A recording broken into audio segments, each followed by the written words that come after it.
Ako po ay isang Baptist. Naimbitahan po ako ng isang kaibigan na Iglesia ni Cristo. Pagpasok ko sa loob ng kapilya, nakita ko na kaagad yung disiplina ng mga tao. Bawat detalye, bawat salita, pinapaliwanag ng mabuti.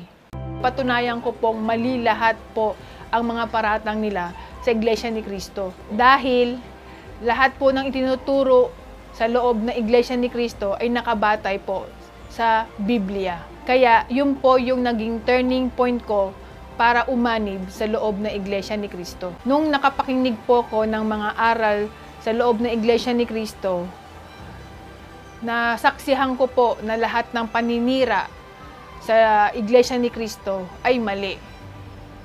Kaya nagpasya po ako na umanib at magpatuloy sa pagiging Iglesia ni Cristo.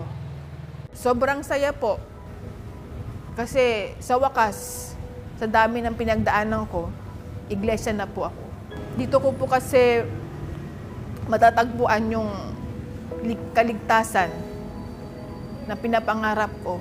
Malaki pong naging pakinabang sa akin, sa aming pamilya. Yung biyaya po nung dumarating sa amin, buhos po, iba po talaga yung biyaya.